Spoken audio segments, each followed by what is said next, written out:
Hello बच्चों, let's read this question. Assertion we have ether has lower boiling point than isomeric alcohols. Reason for that is alpha hydroxybenzoic acid has intramolecular hydrogen bonding. तो बताना है assertion और reason सही है या गलत और reason assertion के लिए correct explanation है या नहीं. So the key concept that here would be hydrogen bonding. ठीक है, अब देखिए हाइड्रोजन बॉन्डिंग के लिए रिक्वायरमेंट क्या होती है. कौन सा मॉलिक्यूल हाइड्रोजन बॉन्डिंग करेगा? जिस मॉलिक्यूल में एटलीस्ट वन हाइड्रोजन प्रेजेंट होना चाहिए और ये जो हाइड्रोजन है किसके साथ बाउंडेड होना चाहिए? Bound with electronegative atom that is oxygen, nitrogen या फिर फ्लोरीन. इन तीनों में से किसी एक के साथ H को बॉन्डिंग होनी चाहिए, तभी वो मॉलिक्यूल हाइड्रोजन बॉन्डिंग दिखा सकता है. अब हम ईथर की बात कर लेते हैं. ईथर में कौन सा बॉन्ड होता है? इस तरीके से ईथर होता है. ये फंक्शनल ग्रुप होगा ईथर में. अगर मैं कोई ईथर ले लूं दैट इज CH3O CH3. अब इसका मैं एक आइसोमर अल्कोहल ले लेती हूँ. इसका मॉलिक्यूलर फॉर्मूला कितना हो गया? C2H6O. तो CH3 CH2O एंड H. इसका भी मॉलिक्यूलर फॉर्मूला क्या हो गया? C2H6O. तो ये दोनों क्या है आपस में? आइसोमर है. ये ईथर हो गया और ये हमारा अल्कोहल. अब देखिए जो मैंने की कंसेप्ट बताया है उसमें हाइड्रोजन बॉन्डिंग के लिए H के साथ H जो है वो ऑक्सीजन के साथ जुड़ा होना चाहिए.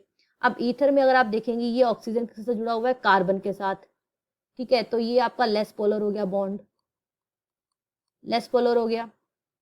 तो इसीलिए ये हाइड्रोजन बॉन्डिंग इसमें नहीं होती है. Hydrogen bonding absent. अब यहाँ पर आप देखेंगे अल्कोहल में ये ऑक्सीजन ये हाइड्रोजन के साथ जुड़ा हुआ है ऑक्सीजन के साथ. तो हमारा ये जो बॉन्ड है वो हो जाएगा पोलर होने की वजह से इस ऑक्सीजन पे आ जाएगा पार्शियल नेगेटिव चार्ज, क्योंकि ऑक्सीजन के इलेक्ट्रोनेगेटिव एटम है और हाइड्रोजन की तरफ से इलेक्ट्रॉन जो है वो ऑक्सीजन अट्रैक्ट कर लेगा अपनी तरफ. तो हाइड्रोजन पे क्या आ जाएगा? Plus charge. ठीक है, तो यहाँ पे हम ये भी कह सकते हैं कि ऑक्सीजन और H में क्या है? इलेक्ट्रोनेगेटिविटी डिफरेंस ज़्यादा है, इसलिए ये पोलर है. और ईथर में क्या है? ऑक्सीजन और कार्बन के बीच में इलेक्ट्रोनेगेटिविटी डिफरेंस कम है, इसलिए ये लेस पोलर है.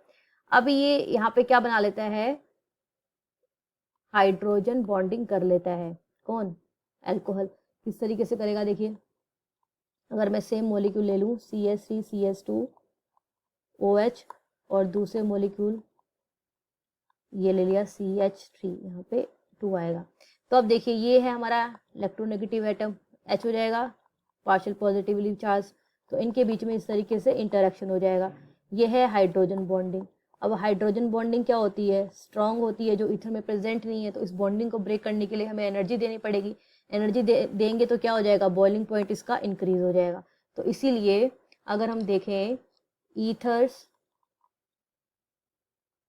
और जो उसका आइसोमेरिक अल्कोहल होगा, आइसोमेरिक अल्कोहल, तो उसमें क्या होता है? बॉइलिंग पॉइंट ज़्यादा होता है आइसोमेरिक अल्कोहल का. ठीक है, तो ये हमारा आ गया है, क्योंकि ईथर में क्या होगा? सिंपल सी बात, हाइड्रोजन बॉन्डिंग अब्सेंट होगी और अल्कोहल में हाइड्रोजन बॉन्डिंग प्रेजेंट होगी. नेक्स्ट देखते हैं. नेक्स्ट हमें जो कंपाउंड दिया है that is alpha hydroxy ortho hydroxy benzoic acid. तो ये ऑर्थो पोजीशन आ गई, यहाँ पे OH आ गया और यहाँ पे C डबल बॉन्ड OH. अब मैं इस H को इस तरीके से लिख लूँ. यहाँ पर ये आ गया यहाँ पे H और इसका यहाँ पे H. अब देखिए हाइड्रोजन बॉन्डिंग के लिए मैंने क्या बताया कि H को ऑक्सीजन के साथ या फ्लोरीन या नाइट्रोजन के साथ जुड़ा होना चाहिए. तो ये वाला बॉन्ड क्या हो जाएगा? यहाँ पे पोलर हो जाएगा. इसी तरीके से ये वाला बॉन्ड भी क्या हो जाएगा? पोलर हो जाएगा. तो ऑक्सीजन पे आ जाएगा क्या? पार्शियल नेगेटिव चार्ज, क्योंकि ये इलेक्ट्रॉन अपनी तरफ अट्रैक्ट कर लेगा बॉन्डिंग के इस तरीके से, तो इस पर पार्शियल नेगेटिव चार्ज आ जाएगा. और सिमिलरली ये बॉन्ड पोलर है तो हाइड्रोजन पे क्या आ जाएगा? प्लस पॉजिटिव चार्ज, क्योंकि ऑक्सीजन अपनी तरफ इलेक्ट्रॉन ले लेगा तो H पे इलेक्ट्रॉन डेफिशिएंसी हो जाएगी तो पॉजिटिव चार्ज आ गया। अब ये दोनों आपस में इस तरीके से अट्रैक्ट हो जाएंगे, पॉजिटिव और नेगेटिव, तो इस टाइप की बॉन्डिंग को बोल देते हैं हाइड्रोजन बॉन्डिंग। अब क्योंकि ये एक ही मॉलिक्यूल के बीच में है तो इसको बोल देंगे इंट्रा मॉलिक्यूलर हाइड्रोजन बॉन्डिंग। ठीक है, तो यानी कि हम कह सकते हैं कि ऑर्थो हाइड्रोक्सी है ये, ऑर्थो हाइड्रोक्सी बेंजोइक एसिड में क्या होगा, इंट्रामोलिकुलर हाइड्रोजन बॉन्डिंग प्रेजेंट होगी। तो हम अपना क्वेश्चन ऑप्शन देख लेते हैं, तो इसका आंसर हो जाएगा option B, that is assertion and reason both are true but reason is not correct explanation of assertion. क्योंकि असर्शन का करेक्ट एक्सप्लेनेशन क्या है कि ईथर में हाइड्रोजन बॉन्डिंग प्रेजेंट होती है इसलिए उसका ईथर में हाइड्रोजन बॉन्डिंग एब्सेंट होती है इसलिए उसका बॉइलिंग पॉइंट लो होता है देन आइसोमेरिक अल्कोहल से। So I understood it well, best of luck.